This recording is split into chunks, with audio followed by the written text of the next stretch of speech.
So hello बच्चों party, स्वागत है आप सभी का एक बार फिर से हमारे यूट्यूब चैनल पर। एंड वी रहे विद अनदर वीडियो। यहाँ पे हम आपके लेके आए एक और नया लेसन प्लान, यानी पाठ्य योजना रहने वाली है हमारी। और यहाँ पे जो हमारा सब्जेक्ट रहेगा आप सबको पता है, शिक्षण हिंदी का। और ये रहेगा हमारा टॉपिक हिमालय की बेटियाँ। ठीक है, कक्षा हमारी 7वीं रहेगी। हिंदी हमारा जो है वो विषय रहेगा। ठीक है, और उप विषय मैंने आपको बता दिया। अवधि हमारी यानी ड्यूरेशन, यानी जो कार्यकाल होता है 30 से 35 मिनट का समय होता है। और ये रहने वाला है हमारे हर्बेशियन अप्रोच के बेस्ड पर। ठीक है, तो हर्बेटियन अप्रोच, हिंदी में भी इसको हर्बेटियन अप्रोच ही कहते हैं। ठीक है, और छात्र अध्यापिका का नाम रहता है। ठीक है, और अनुक्रामक आपका रोल नंबर, कक्षा, ये आप सबको पता है। इंपॉर्टेंट चीज़ें जो होती हैं वो आपसे शेयर करेंगे हम यहाँ पे। जैसे सबसे पहले हमारा सामान्य उद्देश्य रहता है। ठीक है, यानी हमारे जनरल ऑब्जेक्टिव्स क्या रहेंगे लेसन को पढ़ाने के, यानी पाठ्य योजना को पढ़ाने के। तो छात्रों में हिंदी विषय के प्रति रुचि उत्पन्न करना, छात्रों में शुद्ध उच्चारण करना सिखाना उनको। ठीक है, यानी प्रॉपर वो प्रोनाउंसिएशन कर सकें, प्रॉपर वो रीड कर सकें। छात्रों में मानसिक योग्यता का विकास करना, मेंटलिटी उनकी प्रॉपर डेवलप करना। छात्रों में शब्द भंडार का बढ़ाना, यानी शब्दों के भंडार को बढ़ाना, यानी उनकी वोकैब जो है उसको इम्प्रूव करना। तो ये हमारे सामान्य उद्देश्य रहते हैं। ठीक है, ये आप सबको पता है। और ये सामान्य उद्देश्य हमारे जो हैं वो हर एक जो भी अपना पाठ्य योजना होती है उसमें सामान्य रहते हैं। ठीक है, ये आपको पता होगा, क्योंकि देखो अगर हिंदी पढ़ा रहे हैं तो हिंदी के हमारे सामान्य उद्देश्य सेम ही रहेंगे ना। तो इसमें आप एक और भी ऐड कर सकते हो, वो ये रहेगा कि बच्चों के अंदर जो है वो भाषा की शैली जो होती है उसका विकास करना, यानी लैंग्वेज रिलेटेड जो स्किल्स होती हैं। ठीक है, जिसमें हमारा बोलना, लिखना, ठीक है, और सुनना, ये सारी जो है वो हम उनके अंदर स्किल्स का जो है यानी कौशल का विकास करते हैं। ये भी हमारा क्या होता है, सामान्य उद्देश्य होता है। फिर हमारे आते हैं विशिष्ट उद्देश्य, यानी विशिष्ट मीन्स विशेष, जो कि हमारे जो हम पढ़ाने जा रहे हैं उसके बारे में क्या हमारा उद्देश्य रहने वाला है। तो छात्रों को हिमालय के बारे में समझाना कि हिमालय क्या है। ठीक है, छात्रों को हिमालय की प्राकृतिक सौंदर्य का ज्ञान प्रदान करना, एंड छात्रों को हिमालय से निकलती नदियों का पूर्ण जानकारी देना। इसीलिए इसका नाम पड़ा है हिमालय की बेटियाँ, जो हिमालय से रिवर निकलते हैं यानी नदियाँ निकलती हैं।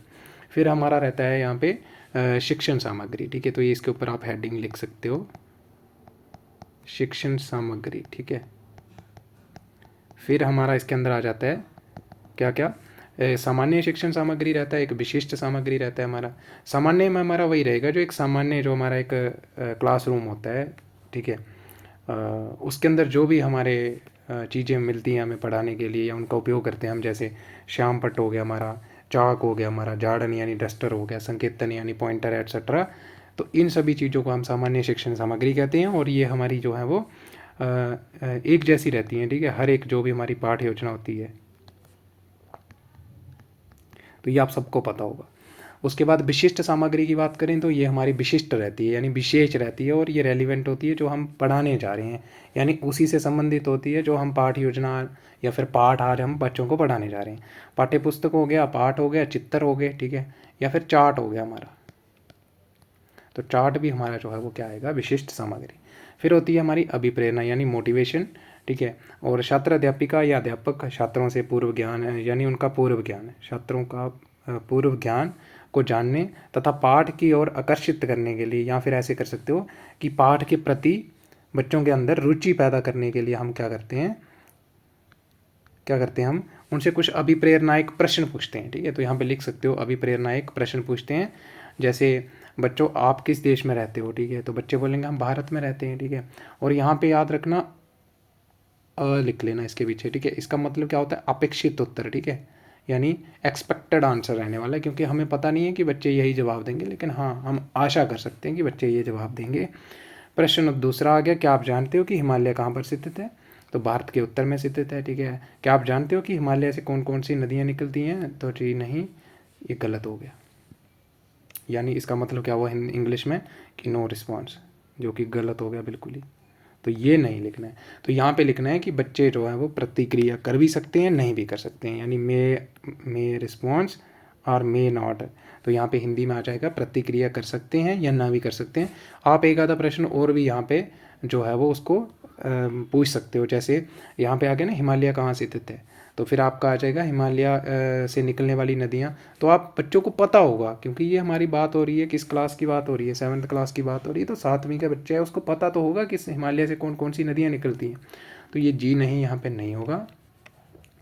तो यहाँ पे क्या आएगा, बच्चे बच्चे प्रतिक्रिया कर भी सकते हैं या नहीं भी कर सकते हैं, लेकिन आप इसमें कर सकते हो कि जैसे गंगा होगी हमारी, ठीक है, ऐसे करके आप सारे ये रिवर जो हैं इनके नाम लिख दोगे पहले यहाँ पे, ठीक है, इनके नाम लिख दोगे।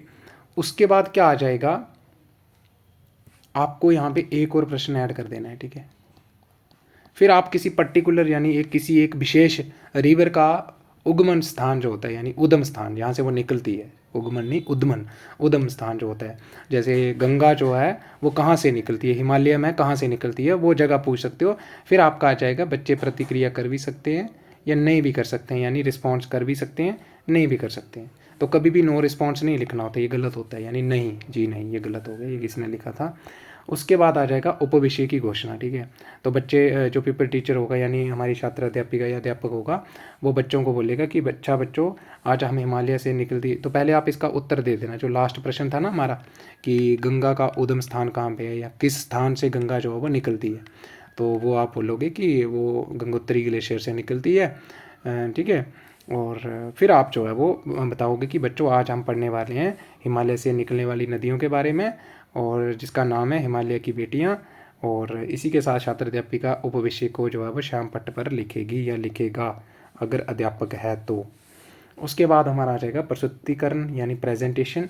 तो छात्र अध्यापिका या अध्यापक छात्रों को हिंदी की पाठ्य पुस्तक किशोर भारती जो भी है उसको खोलने को बोलेगी, एंड उसमें बोलेगी कि आप अपनी जो हमारा आज का पाठ है उसको निकालो जिसका नाम है हिमालय की बेटियाँ, और पोस्ट नंबर उसका ये निकालो, एंड देन आप बोलोगे कि बच्चे जो है वो खोलेंगे, ठीक है, और वही जो बोला जाएगा।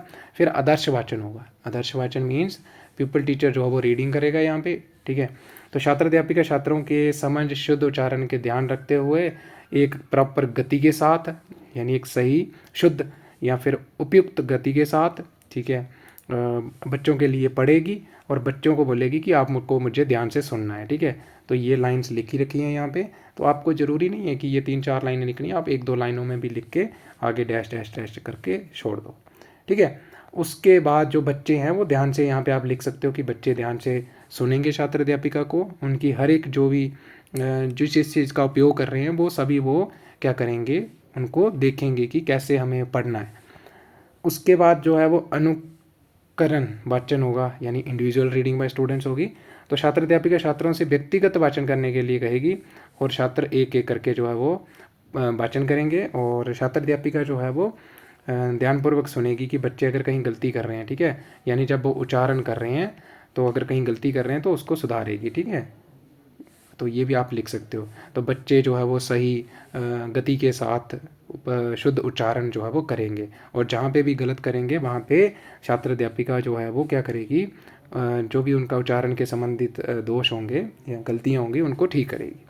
देन आ जाएगा शामपट कार्य, ठीक है, यानी ब्लैक बोर्ड पे। तो ये छात्र अध्यापिका पाठ में जो भी कठिन वर्ड शब्द आएंगे, नए शब्द आएंगे, उनको श्याम पट पर लिखेगी। और आप लिख सकते हो यहाँ पे कि चित्र के माध्यम से जो है वो बच्चों को उसके अर्थ समझाएगी, ठीक है, यानी फ्लैश कार्ड के थ्रू।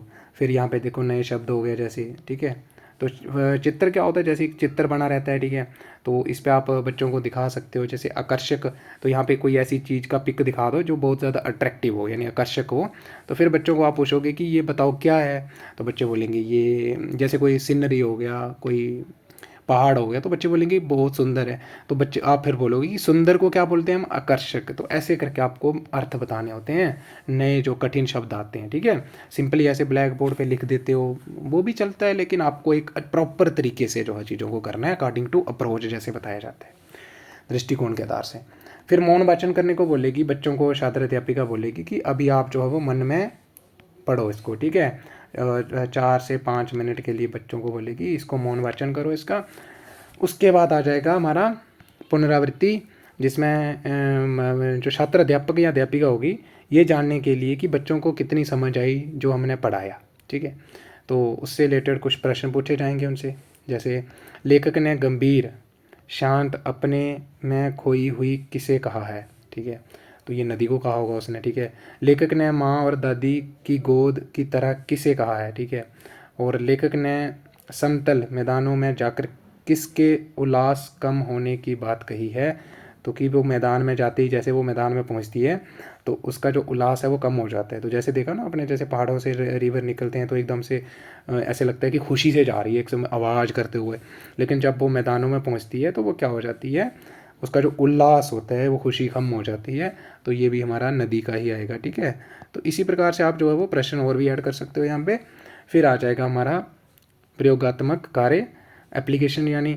तो रिक्त स्थान भरने को बोलोगे अभी आप उनको कि नदियाँ समृद्ध समृद्ध होगा ये, की तरह प्रतीत होती हैं, डैश की तरह प्रतीत होती हैं, नदियों के प्रति मेरे दिल में आदर और डैश के भाव थे, ठीक है। तो इसी के साथ आपका जो है वो यहाँ पे कुछ फिल इन दी ब्लैंक्स यानी रिक्त स्थान दे दिए जाएंगे, आप यहाँ से उतार सकते हो। फिर आ जाएगा लास्ट में हमारा गृह कार्य, ठीक है, यानी होम असाइनमेंट। तो इसमें आप हिमालय की यात्रा में किन किन की प्रशंसा लेखक ने की है, ठीक है, तो इनके बारे में आपको लिखना है घर से। तो ये था हमारा आज का कंप्लीट एक पाठ योजना, ठीक है।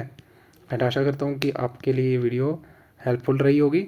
सो अगर आपको लगता है कि आपके लिए एक हेल्पफुल रही है तो बस आपको एक ही काम करना है, चैनल को सब्सक्राइब करना नहीं भूलना है, वीडियो को लाइक करना नहीं भूलना है। और कोई भी पार्ट है जिसका आपको पता नहीं चल रहा है कि कैसे लिखना है, कैसे बनाना है, तो आप हमें जो है वो कमेंट सेक्शन के अंदर अपनी जो भी क्वेरी है उसको ज़रूर लिखिएगा।